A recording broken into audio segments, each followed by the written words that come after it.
Hello, everyone. Welcome to the Diversity Book Club. Today we are discussing our April Book of the Month pick, which was Gods of Jade and Shadow. Yay! By Silvia Moreno-Garcia. and yeah, this is our first time reading a book again from an author that we've picked a book from before. So that's super exciting. And we do have a co-host who will pop in a little bit later, but I'll have my other lovely reader friends / co-hosts introduce themselves. So Teresa, you want to go first? Oh, sure. Hi, everyone. I'm Teresa Beasley. I write under the pen name T.A. Beasley, and I am a author, of course, and a podcaster and book reviewer. I write young adult contemporary and adult thrillers, and my handles, if you want to connect on social, are at Arthur T.A. Beasley on Instagram, Twitter, and Facebook. And I really want to discuss this book. I'm Vanessa, go by Vanessa Marie on all my online platforms. It's Vanessa Marie Books. If you want to follow me, I'm a YA fantasy, paranormal, and horror author, and diversity reader, and a bunch of other things. So, yeah, can't wait to talk about the book. Yay! And if you guys don't know me, I'm Holly. You can find me as WriteHollyDavis across the interwebs. I'm usually hanging out on Instagram, been posting a little bit more on TikTok. I pop in and out of Twitter, but here's kind of my home. I'm a kid lit writer working on my YA fantasy. We'll hopefully start querying it this summer, which is super exciting. And happy to have everyone here. So if you are here or watching the replay, please let us know in the comments. Our other co-host, Alicia, is watching some kiddos, so she'll have to add comments later. Thank you for popping in and saying that. And then Cool Gamer's here. Hello, welcome. I feel like Cool Gamer is like always on all of the streams. Like, which stream was I on? I forget whose stream I was on yesterday or something, and then I see Cool Gamer. I'm like, Cool Gamer's everywhere. I love it. So as my disclaimer for our discussions, we will be talking spoilers, and it could always happen right away. So if you don't mind spoilers, keep watching. If not, read the book, come back, and join in the discussion with us. But feel free to answer the questions in the comments as well. And then I do have spoiler warnings, trigger warnings. In this book, there is domestic abuse, an abusive grandparent, animal death, death of a parent is mentioned, physical violence, colorism, self-harm, misogyny, and alcohol consumption. So I'm very interested to know what the initial thoughts and rating of the book since Vanessa said that she's usually I guess whoever, because Teresa said she's really excited to talk about this, but Vanessa already said she hoped Alicia could jump in because she had some thoughts and they're usually opposite. So whoever wants to go first, I'm really interested to hear what you have to say. You can go. Well, You want me to go first? Well, it's going to be a shocker, but I could not get into this book. I listened to it on audiobook twice. Well, I listened to it on audiobook. Then I tried to read the book, and then I listened to it on audio while following it in the book. And I just could not pick. I didn't care about the characters. I feel bad because I loved her Mexican Gothic book. It was like one of my favorite books. But this one, I don't know. It just didn't work for me this time. I don't know what it was about it, but I just could not get into it. Did you end up finishing it or? Yes, okay. I did finish it, and I listened through the audio all the way through. Mm-hmm. And I was like, okay, maybe I just didn't like the narrator. But then I was like, no, it's not the narrator, because it was a decent narrator that read the book.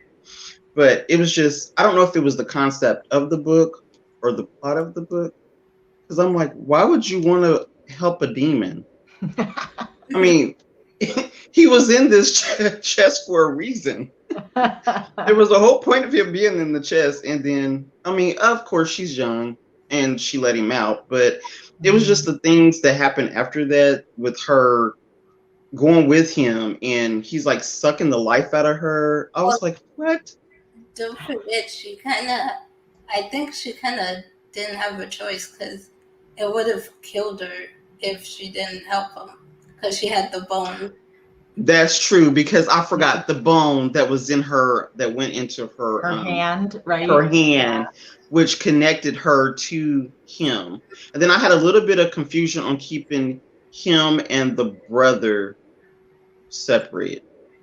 So I don't know. I don't know if I'm just burnt out on fantasy books at the moment or what it was, but I am going to read it again. So my thoughts, I am actually exactly where you are, Teresa.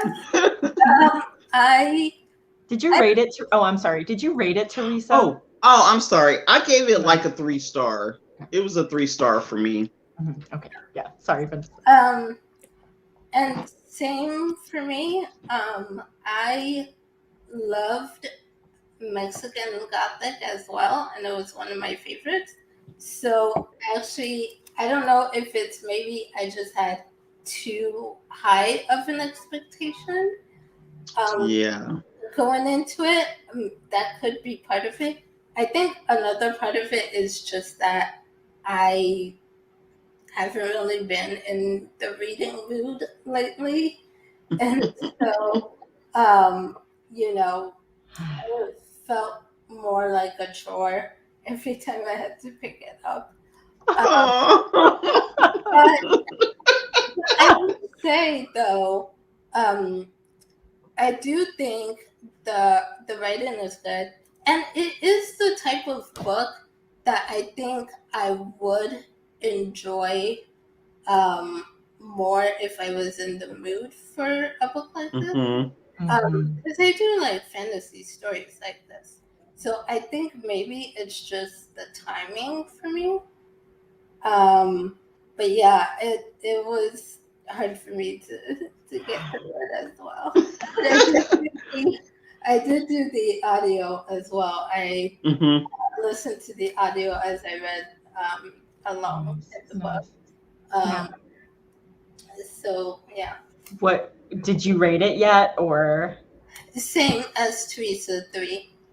Yeah. So this will not be a surprise to anyone that I also agree with you. So I think we're all trying to find reasons of why maybe it didn't connect with us, but maybe it wasn't just us. I did rate it a 4 out of 5. Even like it probably would be a 3.5 for me. But I rated it a 4, rounded up. But I think it was the fact that, I mean, this was her second book, I believe, that she wrote. Yeah, I think so. Or no, she actually wrote 3. Okay, so this was her 4th book. But, I also loved Mexican Gothic, so I was really excited to read this book. But I think that she has grown as an author, so I feel like all of the bones of the story were there, but there was just something missing to give it that spark to make me really invested in it. And so I kind of felt the same way, where I was just kind of reading it because I was going to read it for the discussion, but I probably would have just DNF'd it. But it was enough for me to keep reading it because I wanted to know what was going to happen, but I didn't necessarily feel as invested in the characters as I wanted to. I do think the concept was interesting with having, and I didn't listen to the audiobook, so if you know the pronunciation of the names, because I meant to do that to at least hear the pronunciation, so correct me if I'm wrong, but Cassiopeia, having to work together with Kame. Is it Kame or? I think it's Cassiopeia. Cassiopeia. Cassiopeia. And you know, like I thought that was really interesting, and kind of that push and pull of like that kind of romance that was this like slow burn developing, like, wait, like he can't, like, I shouldn't like him. Why is this, like, why am I kind of having feelings? That drew me in. But that was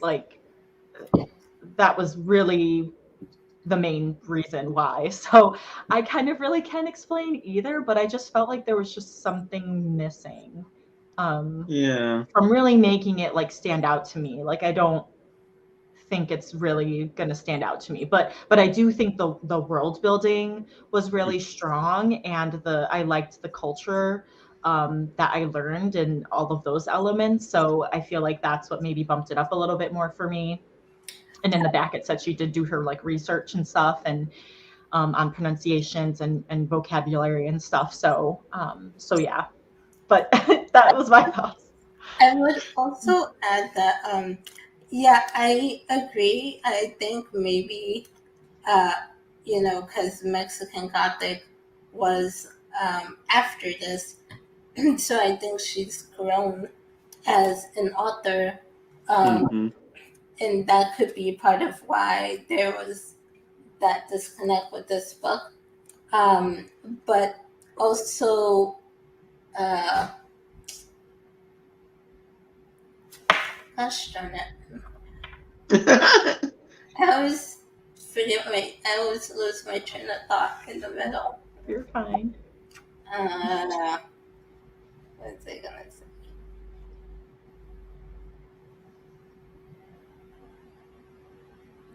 It was something you said at the end, and I can't. Like them working to get like the romance, the kind of slow burn. There was something. The world building. There was just something. She may have grown as an author since writing Mexican Gothic. Yeah. Oh, the glossary at the end and the research that she did. Oh yeah, the vocabulary. Oh yes, that's what it was. Okay. We got it. That's the other thing I was picking up. So the world building and everything that's included in here, I think that was another part where I felt like it was hard to get into, because at times it felt like an info dump. And I just wanted to kind of get through that part. And so I think that was another part of it there, which, like I said, is connected back to, you know, this is, you know, she's still growing as an author and learning and stuff. And so I think that might be part of it as well, so, at least for me. And the family dynamics in this book too, I thought was kind of weird. Her and her mom it's okay. So the grandfather in this, was it her mom's dad or her father's dad? It's her mom's dad. Dad. Okay. Yeah. Okay, her mom's dad. Because I thought that was kind of weird that he was kind of making them do all these chores and take care of everything. And then I think the cousin Martine, which I thought was different, because in the book it looks like his name is Martin, but she kept calling him Martine. The narrator kept calling him Martine. I was like, isn't that Martin? But I think the pronunciation, the accent for their culture, I think, is Martin. Okay, so, and that's what I figured. But for us, it would be like Martin. But I thought the dynamics between all of them was kind of different too, because he was really mean, but then sometimes he would try to say, okay, well, I can try to talk to grandfather to get him to let you go with us. But then the next breath, he was like really mean to her. So that was kind of a weird family. And I didn't understand why the grandfather really was like having them. It was like they were the maids instead of like family. So that was a weird dynamic in the book. I thought kind of threw me off. I guess in that the kind end of threw me off. too, she didn't really resolve things with the grandpa. Like she resolved things with Martine, like kind of, you know, and left, but like really things were unresolved with the grandpa, which is kind of unfortunate. Yeah, that kind of threw me off. I think it's just part of the time period and the culture that's there, that, you know, we kind of see they have this culture of women being less than, and like to be at home and serving the men, and, you know, they're the caretakers and stuff. And so I think the dad was kind of pushing them into that role, especially since, you know, we see Cassiopeia, it wants nothing to do with traditional roles of women. Yeah. So, and she kind of fought against it, and so I think maybe that's what why their dynamic is like that. Yeah. Yeah, but she did stand up to Martine sometimes, which I thought was kind of funny. She would say little side stuff. I thought, yeah, I did like there were parts. I'm changing my rating on Goodreads right now to like a 3. Just I was like, okay, I was trying to be kind of nice, but I need to be like honest with my ratings. Yeah. Anyway, but I did like that in terms of like there was that tension of Cassiopeia having to work with Honkame, and then Martine had to work with the Viku Kame. So, like, and eventually their paths crossed, you know, at like multiple times. So I kind of like that because that kind of added some tension. And it was like, well, they're both having to do what these gods are telling them essentially, and so it was like, well, who's gonna come out right in the end? Like, what's gonna happen to Martine if he loses? But then that means that like if he wins, then Cassiopeia has to lose. So it was kind of interesting with that. But didn't one of the brothers didn't he go into Martine? Yeah. Not the one that was with Cassiopeia, but the other brother. Wukame. Yeah, Wukame. Didn't he like go into Martine and was like talking through him? Yeah. At some points. Yeah. Which now I did like that they had like, even though she had to help this demon guy, they had like little tasks because they had to find the people that had the other parts. Now I did like that part of the book where they did have to go try to track down his, it was kind of creepy, but his body parts. Ear and his pinky. It was kind of creepy. What was it? His ear, his pinky. Yeah. His pinky. No, index.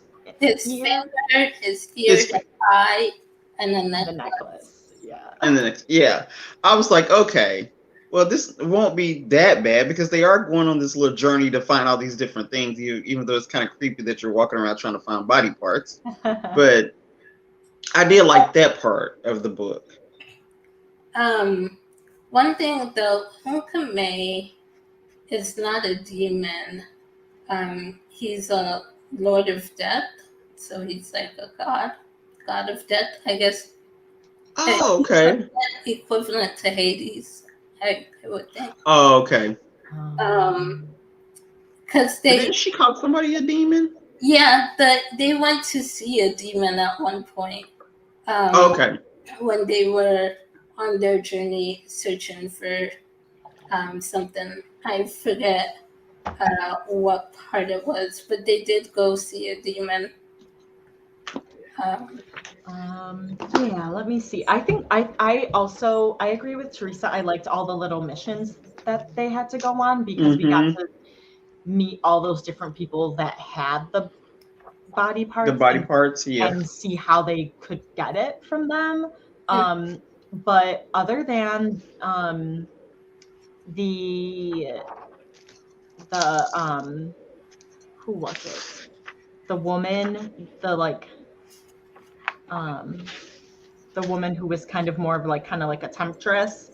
Yeah. Like I can't think of her name exactly, but like there wasn't really anything super memorable about the other ones because I was like, oh, this will be fun. We could talk about like which one was our favorite. But then I was like, well, I didn't really care about the other ones, I guess. They weren't as memorable, I don't think. Yeah. So maybe that was it. I also wanted to say like Wunkame trying to, he was trying to get Cassiopeia to come to his side and also trying to like make sure his brother didn't regain the throne and stuff. But I don't know. To me, I felt like he wasn't as, I don't know how to say, he wasn't as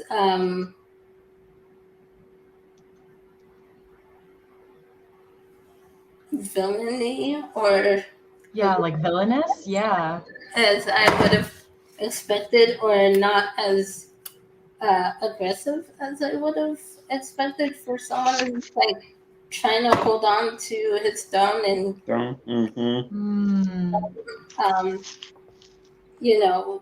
I would have thought he would have done more to kind of stop them. But that's a really good point. That's a good point. Yeah. I didn't even think of that. Yeah. Now, that's a very good point. He had told Martine, like, hey, you can call on me, but like only when you like really need to, Right. And so, but it was like, well, why couldn't he summon him like whenever? Like, wouldn't he want to play a bigger part to like win over Cassiopeia? So, I didn't even think about that. I didn't either. That is... He pretty much left it to Martine to deal with Cassiopeia. And even when Martine was like, she's stubborn, she's not gonna listen, can I just drag her and force her here? He's like, no, you can't do that. I'm like, okay.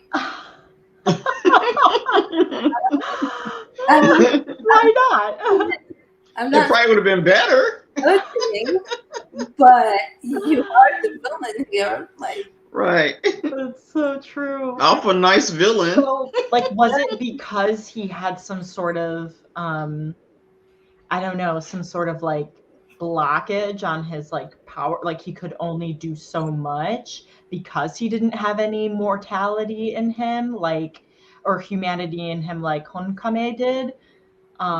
So that he didn't have as much influence on Earth, or I think he did say something about why Martine couldn't just force her to come with him, but I don't remember what it was. What the reason was. Yeah. Well, and he had the power of foresight too, so I think that was interesting. But maybe that could have been used a little bit more too, because he like knew like, hey, I need to check the chest because something's going on. So like, yeah, maybe that could have been played out more. I'm trying to see in my notes if there's anything about that.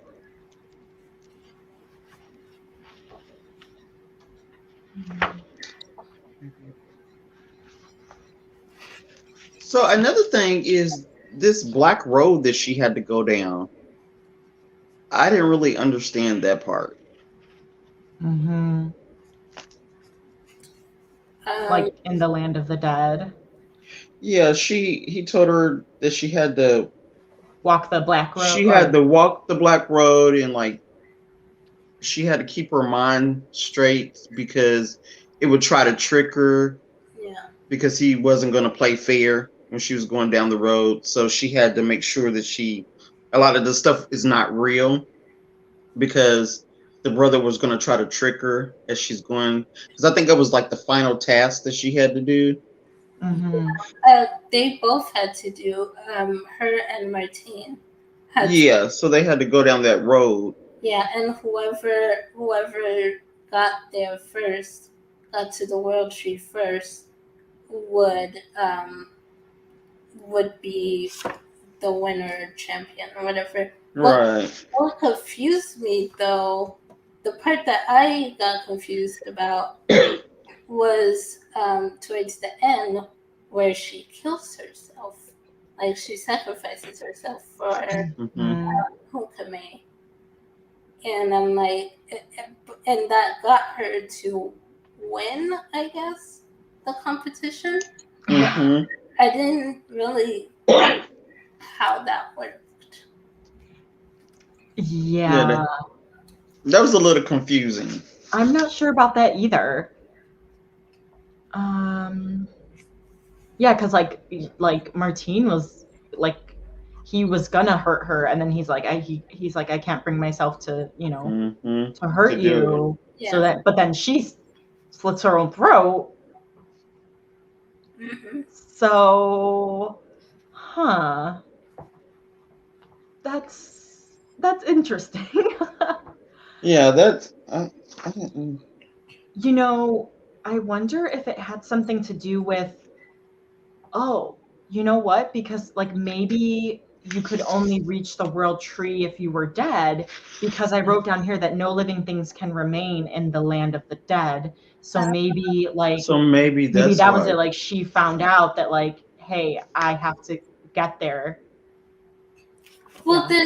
then that makes even less sense now why Wokame would tell Martine to kill her.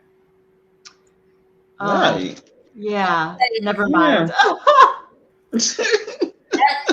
Now I'm like, What the heck? Okay, we got to see if Heather or Alicia yeah. knows the answer to this. Answer to this, yeah. Because I mean, I get what you're saying. With no living being can reach that, but then why would he tell Martine to kill her? She would get there first. Yeah, that's true. That's counterintuitive. So this doesn't work. Yeah. It has to be a sacrifice, I guess. I don't know. Unless she has to, it would have to be a sacrifice of herself, or I don't know. Or does she have to be willing to sacrifice herself? Maybe. Yeah, maybe willing to. Maybe. You forget besides my mortality. That's right before she slit her throat, she was saying this was for Homecoming. Yeah. She was pledging herself to Homecoming. Mm-hmm. So. Because I don't think she wanted to go back to the life that she had before anyway. Yeah. She didn't. Yeah, she didn't want to go back. Because what was the thing where they said tells Cassiopeia if Hunkame fails his mission to cut off her hand. So I wonder if it has something to do with that, about like her kind of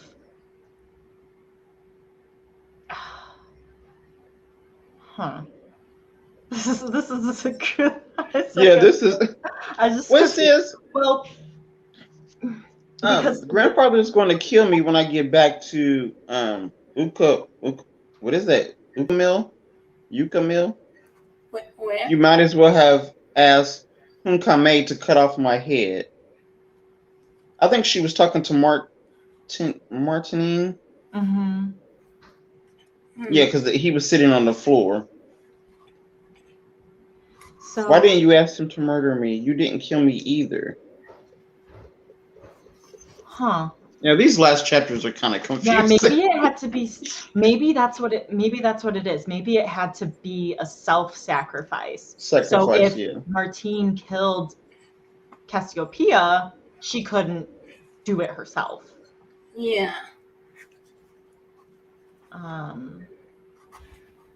That's my only thing. Huh. I think so. Let me see. Yeah, maybe that's it. It's Yeah. kind of confusing. Yeah, I think that's what made it not pack as much of a punch. Mm-hmm. Because I was like, it's not like, oh my God. It was like, oh, okay, what, oh, this happened. Oh, that's how she won. Like that was kind of my reaction while reading it.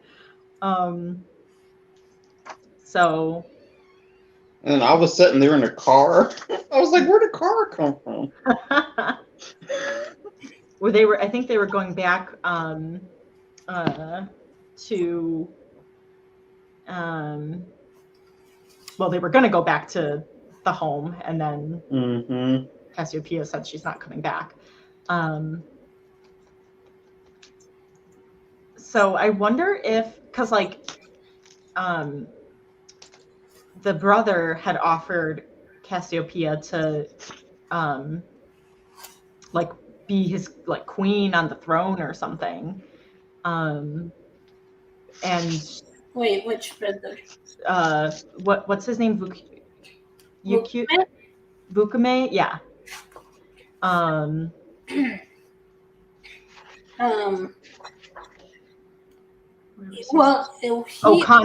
Consort. He offered her to be with Vukame at one point. He had, because he knew they had fallen in love. Yeah. And he had offered, I think, I forget what exactly, but to somehow let them be together. Huh.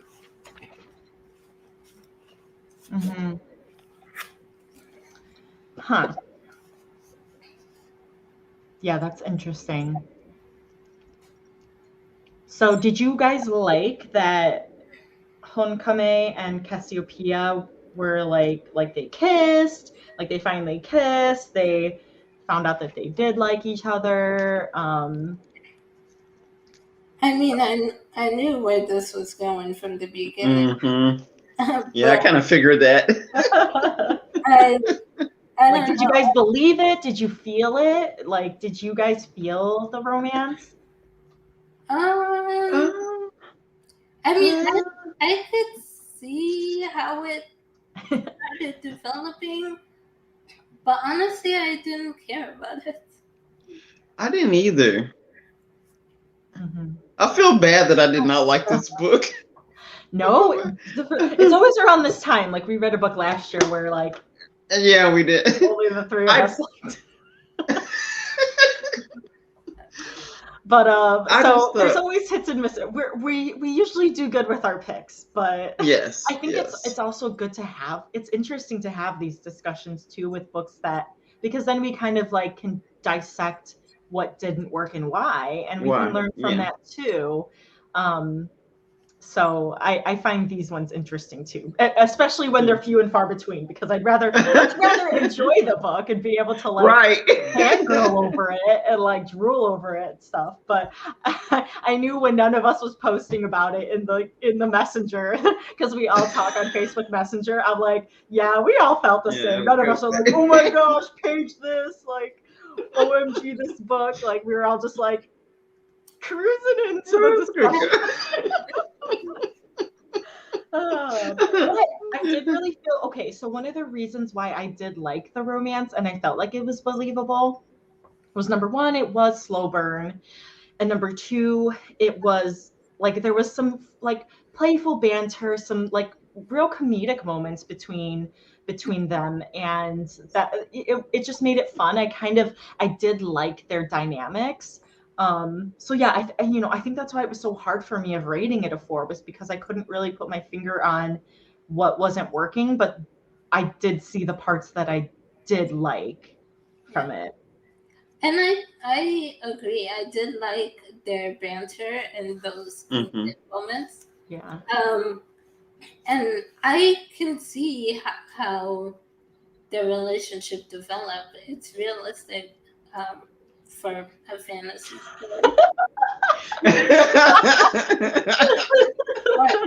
story. It's viable, but I don't know. I just didn't really care that much. But that could be because I honestly didn't care much about any of the characters. Yeah, I had a hard time too with them, but the romance part, I think it wasn't dragged out, but it was done to the point where it wasn't like an insta love. Because a lot of stories you get those insta love stories, and this was like you said, a slow drag. So it wasn't like it was in your face. It just kind of built up over time. And I kind of figured that was going to happen after he told her that she was going to have to go with him. I kind of figured, okay, in the course of them doing all this, they're going to start getting feelings for each other. Right, especially because he had like a bit of humanity to him. Yeah. That allowed him to kind of, have the space to have feelings. Yeah. And I think he started to question himself too. Like, am I this horrible person? But when he was saying that when he was with her, he wanted to do better. So I think she was kind of changing him and he was kind of changing her. So yeah. Sorry. Were there any like quotes that like stood out to you, or well, before we get to the quotes, can I say, like, so kind of the part at the end where Hunkame tells her whatever she desires, he'll give it to her. And if she wants revenge on her cousin Martine, he'll do it and stuff. And I don't know if anyone else felt this way or if this is just me. I am petty, so I'm like, I would have gotten revenge. I wouldn't have killed him, but I definitely would have made him suffer some way, somehow. Yeah. Yeah, because it wasn't guaranteed. She didn't know that he wasn't going to kill her, in the race, and that like he wasn't going to force her back home, and like that they were going to resolve things. So they could have easily still had their rift, Yeah. Yeah. So, but I'm like you, Vanessa. I would have went for the revenge. So I wonder, did you pick up on what exactly like made Martine change his mind? Like why he didn't go through with it and why he like, yeah. Well, he says he's not a killer, which, I believe that despite how horrible he is, I don't think he would actually be able to kill someone, especially a family member. But I thought it was interesting kind of seeing a little bit of their backstory and like why he started to resent her in the first place. They talked about that time when he had to go to his grandfather and explain why he got in trouble at school, and Cassiopeia was there, and the grandfather basically just looked at her and said, "Why couldn't you have been born a boy?" So I think that moment for him was like, oh my gosh, I'm such a disappointment. I'm like horrible, and all the feelings of shame and guilt and I think he kind of turned that into, well, this wouldn't be the case if she wasn't here, and took it out on his cousin for that. Mm-hmm. Got it. Yeah, I could see that. Mm-hmm. Yeah, and I did like too that you know, the brothers, they also kind of mended their rift, like you know, saying like, you're my brother, I can't perpetuate a cycle of sorrows, which was really, I really like that. I didn't mean to get into the paragraphs right away, or the quotes.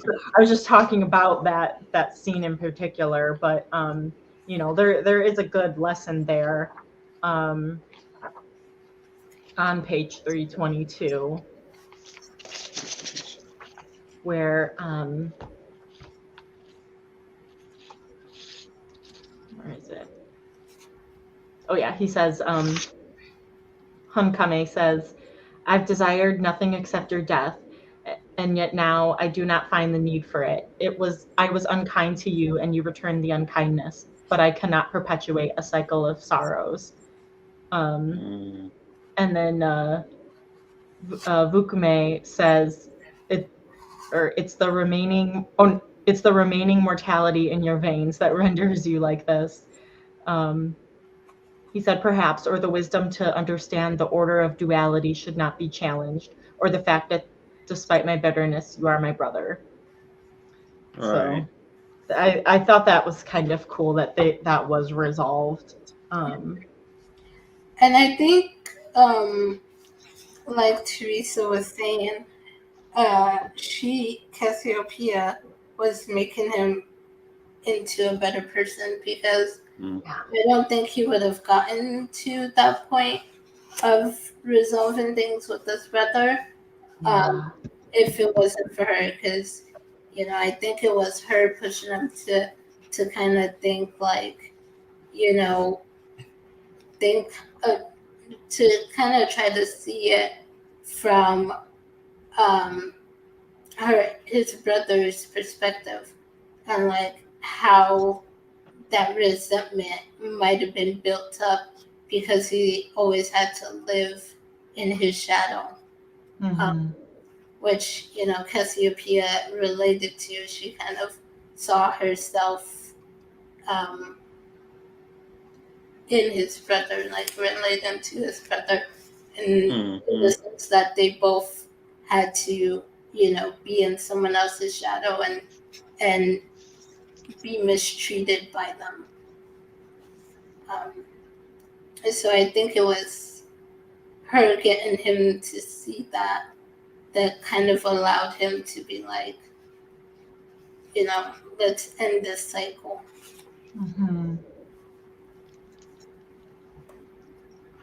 Yeah, that's true.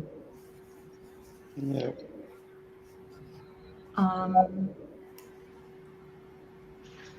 You know, the grandfather had I forgot about the grandfather having an issue with them naming her Cassiopeia. Yeah. And I was wondering, he wanted her to have a Christian name, and he was threatening to cut her mother off because they gave her the name Cassiopeia, which I thought was... Well, he also wasn't happy about the fact that her mom married her dad. Right. So there was some racism going on in the family, yeah. Because they said her dad was Indian, and so like kind of there was like kind of looking down on her dad and on her because of that. Yeah. And the grandfather, he believed that a woman's place was at home where she could focus on learning to be a proper wife. So he was kind of like an old school kind of guy. Yeah. That's where the misogyny comes into. Yeah. He was like, yeah. Yeah. That's why I wish that like we could have seen some more character development with him or something kind of come full circle, like Yeah. he kind of Yeah, because it disappeared. wasn't. I don't know though if that would have been possible to do here because, well, for one, once Cassiopeia and Martine leave home, we don't see the grandfather again. So we have no idea what's going on with them. Or the mother. Or the mom. Right. Mm-hmm. So for her to go home and try to work on things with the grandfather, I think would take a whole nother book because I don't think they're gonna, resolve things. That's true. That's true. That is so true. That would take a whole book. Because, like we said, he is traditional, old school. Old school, yeah. He's old, so they get stuck in their ways and their thinking. Mm-hmm. And don't like to change or challenge that. And so for him to come to a point where we would see him, resolve things with her and like be nicer or kinder or whatever. Mm-hmm. Not. Yeah. I don't see that happening. I guess I just even if things weren't resolved, just seeing like what happened, even if he just stayed the same, kind of like in like All My Rage, we found out like the uncle, he got charged with, the battery or whatever and went to jail. So it's like, even though he didn't redeem himself, like we still kind of got a little wrap up of what happened to him.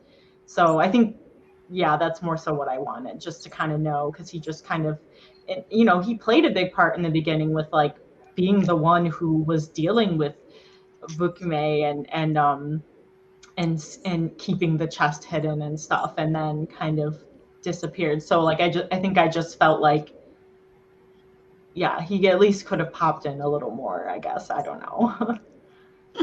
I just like Cassiopeia was saying that if she'd known that he was trapped in that chest, she would have let him out a long time ago to spite her grandfather. Yeah. Oh, that's great. I thought that was funny. That made me laugh. I was like, oh my God. Yeah. There were I was like, she did. Yeah, there were some funny things that actually this was Lil Ray, the demon, where he, on page 38, when he said, "The mistakes of my youth, it takes a century or two to learn better." Kind of things like that. It's like, well, you can only a god or demon could say that. So say that, yeah.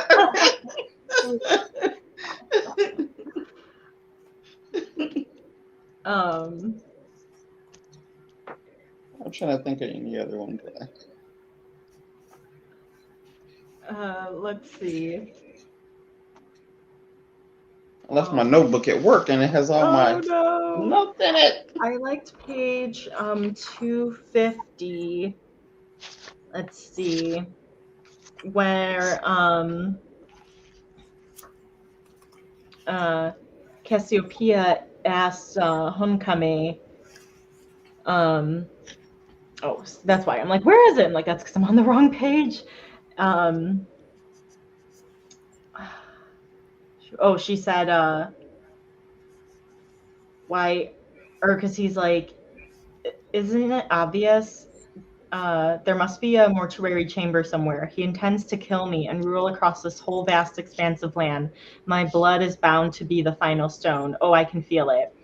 She asked, why aren't you afraid then? He smiled even more, as if she'd made a particularly clever joke. Because, Cassiopeia Toon, he hasn't killed me yet, has he? So I love that. It's like, why aren't you afraid? Well, he hasn't killed me yet. Kill me yet.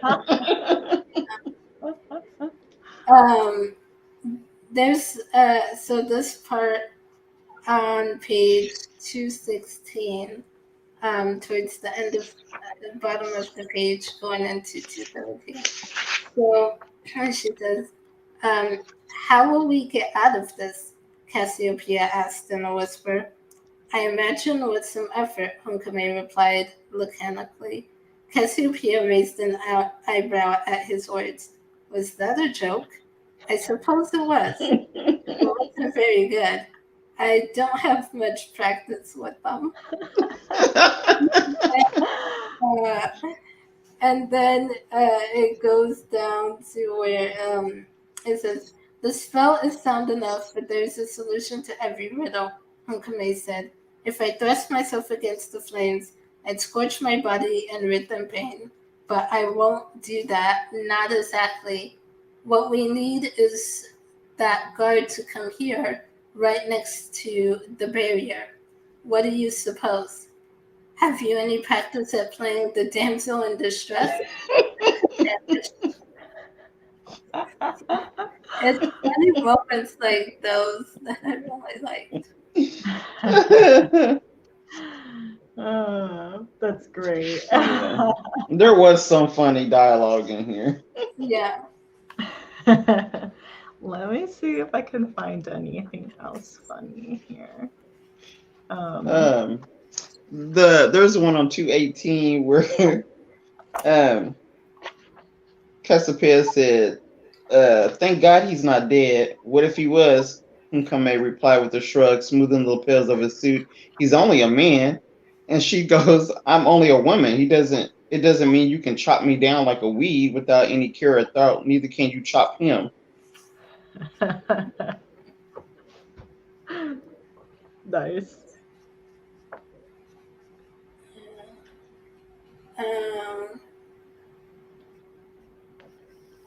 Oh yeah, this part where oh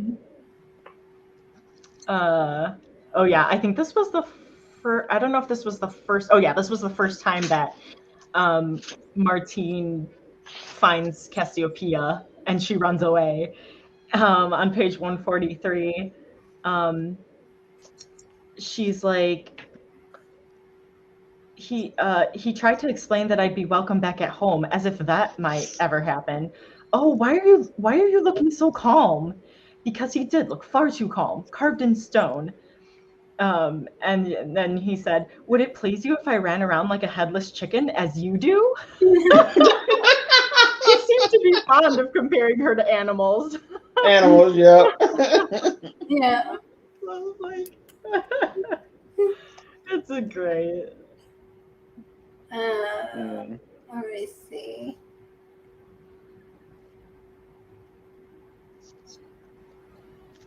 Oh, Vixen of Fiction's here. Hi, Nia. Hello. I'm like, have to go back and rewatch later. Yes, definitely. And I want to know your thoughts, so let me know when you start watching from the beginning. Join along in our discussion. On page 120 on the bottom, this one was kind of funny, but also kind of sad at the same time. Because she says, where is it? It's not right, she said, frowning and toying with the pillow's tassels. It isn't fair. I'm food for them or for you. And whoever told you life was fair? Maybe I thought it would be fair with a god at my side? That is rather naive, he said. I'll have to dissuade you about this. Who said this to you? It seems so utterly serious. Not cruel, just serious and concerned, as if he just discovered she didn't know how to count to 10. About this matter that it made her chuckle. I didn't remember that part. I didn't either. Good fun. Yes, I'll leave my thoughts in the comments. Thanks, Nia. Yeah, I was like, it's kind of sad because he's right. Life isn't fair, even with the God at your side, I suppose. It doesn't help me out. Now that's when the ghosts were trying to eat her, right? Yeah, Those, yeah. That was those who were trying to eat it. But yeah. that part was actually interesting. I Yeah, what? actually liked how they described the ghost in here. I thought Hmm.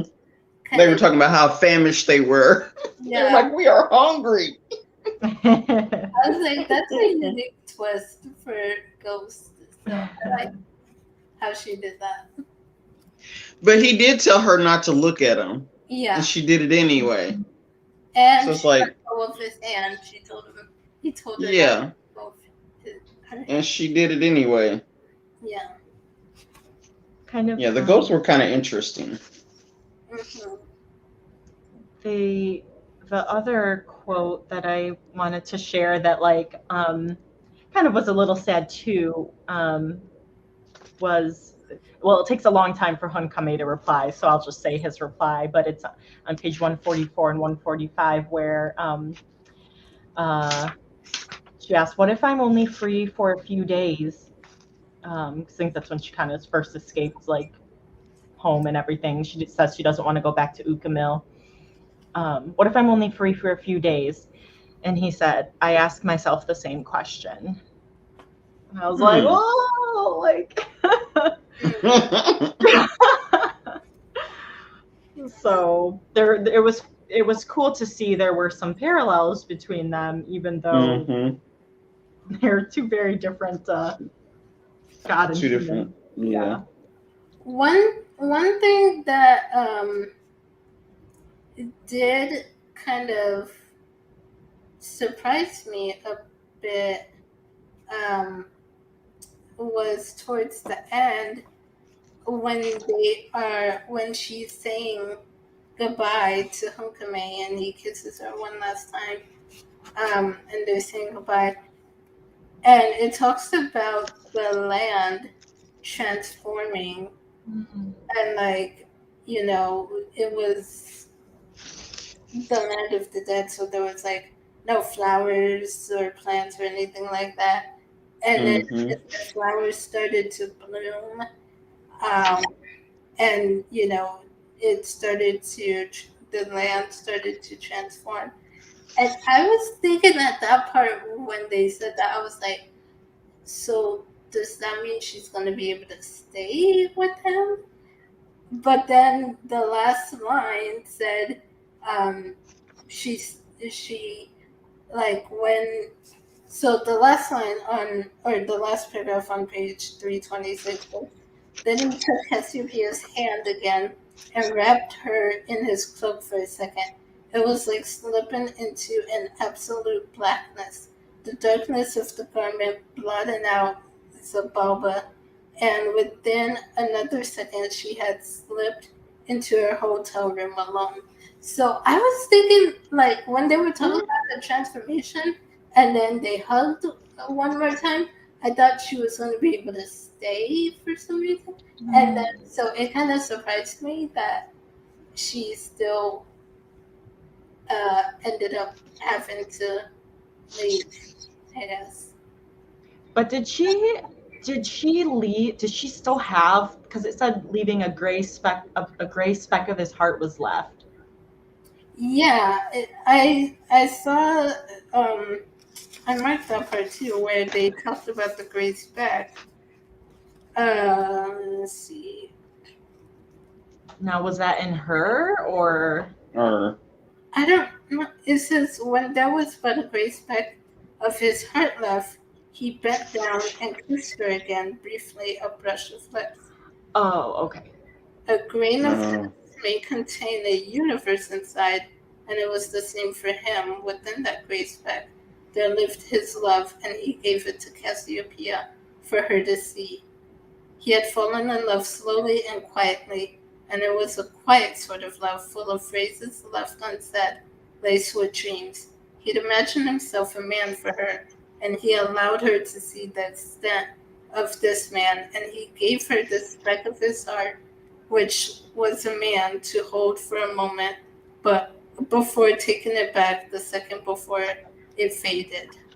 Aww. mm. Aww.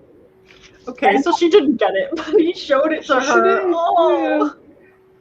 And that was all before, but no, that's because, okay, so it goes on to say, as he straightened up, his eyes all darkness, a curious thing happened.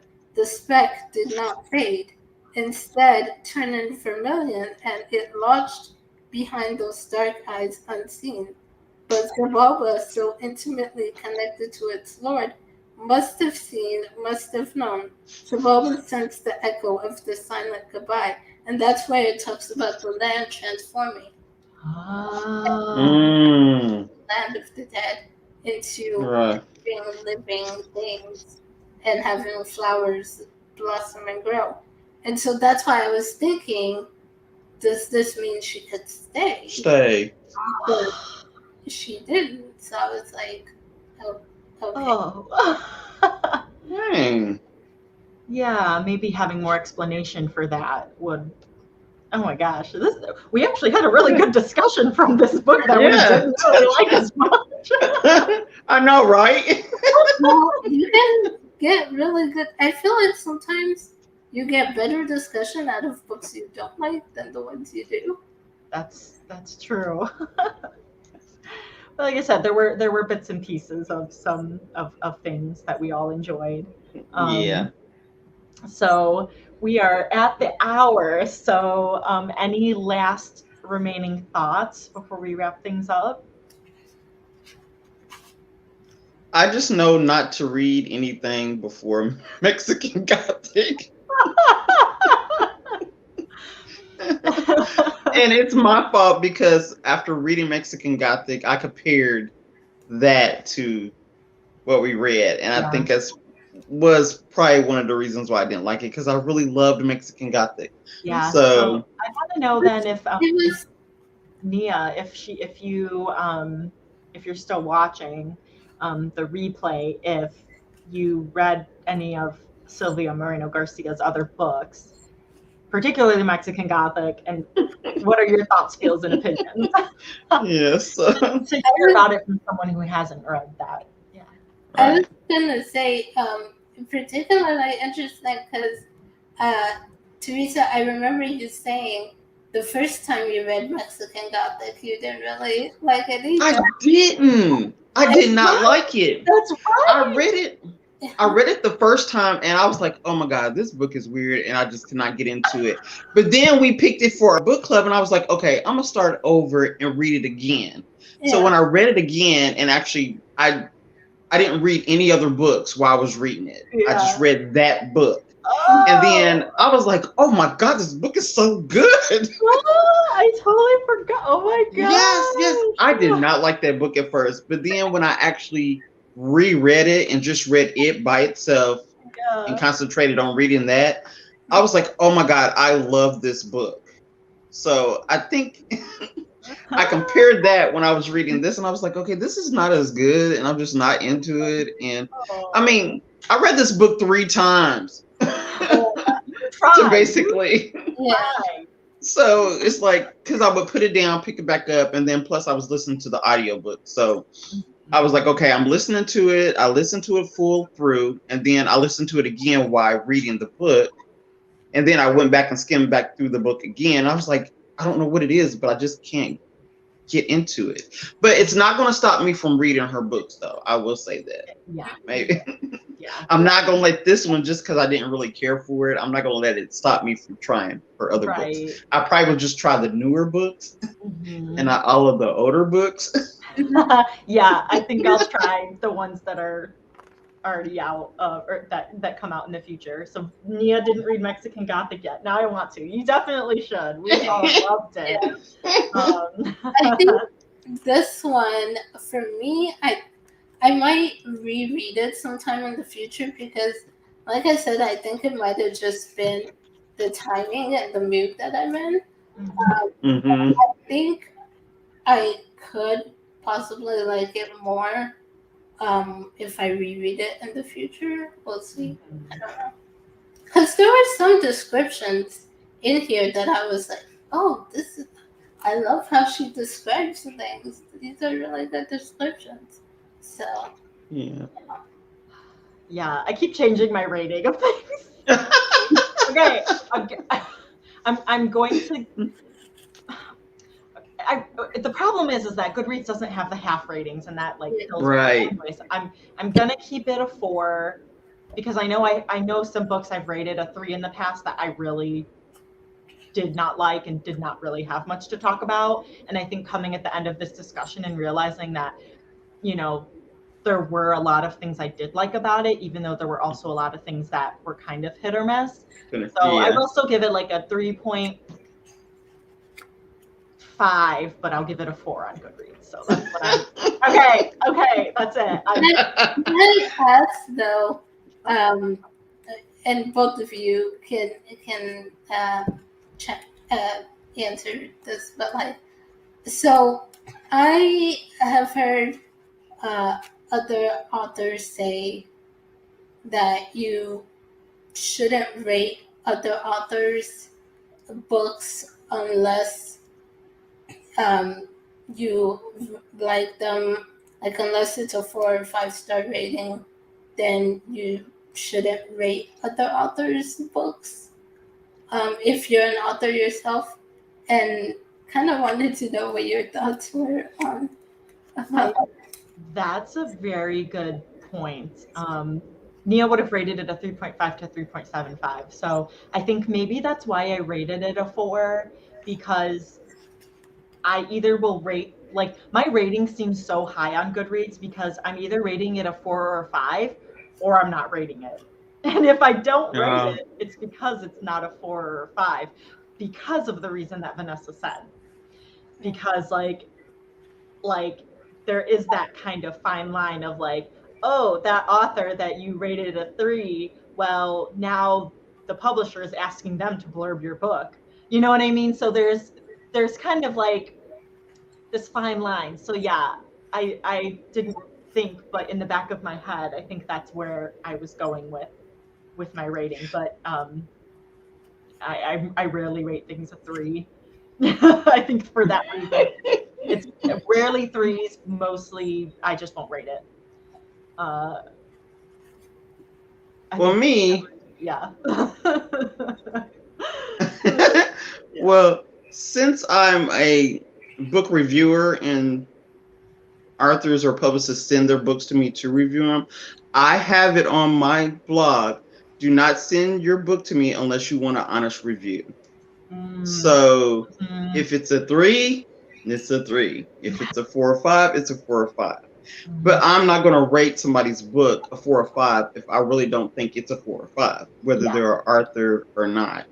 And I wouldn't want anybody to do that. If you don't like my books, hey, put it. If you think it's a 3 or a 2, put a 3 or 2. But tell me why you think it's a 3 or 2, because then that's something I can use to make my writing better. Exactly. So I don't look at it like you shouldn't do that because you might need them to blurb your book. Because for one, there is not no traditional published people that's going to be blurping my books. And if they do, I'm going to be jumping up and down. So I would be like so giddy if that happened. But I mean, as a book reviewer and an author, I have to be honest. And I would, if you're reading one of my books, I want you to be honest with me, because that's how you grow as a writer. So I wouldn't look at it like that.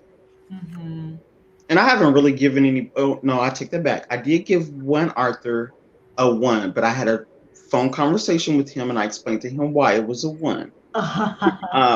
And then I had another author that I gave a 2-star, and he stalked me several weeks until my husband finally got on and was like, "Look, dude, let it go."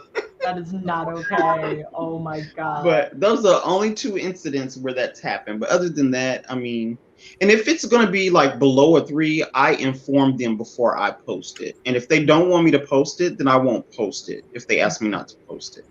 So, but thank God I haven't had to give too many books less than a 3. And I don't think 3 is a bad rating. I was about to say that. I'm like, it's not.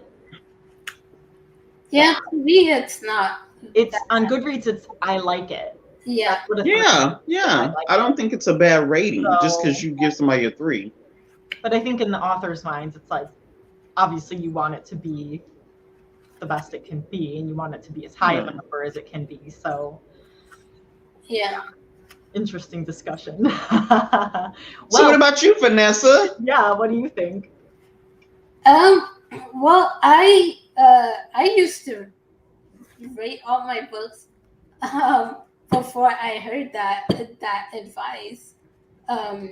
And I think someone had said, it's also because like authors, if they get hurt and stuff, they can retaliate, and if they have a bigger platform than you do, that all their fans will like. Anyway, so yeah, once I heard that advice, I kind of did like you, Holly, where like I will rate it if it's a 4 or a 5. But if it's less than a 4, I won't rate it. I won't rate it on Goodreads, but I'll rate it myself in my own tracker that I keep. Like I will say if it's a 1 or 2 or 3, and like all the reasons why. But I won't rate it on Goodreads unless it's a 4 or 5. So, but I don't review books for authors, anyways. Yeah.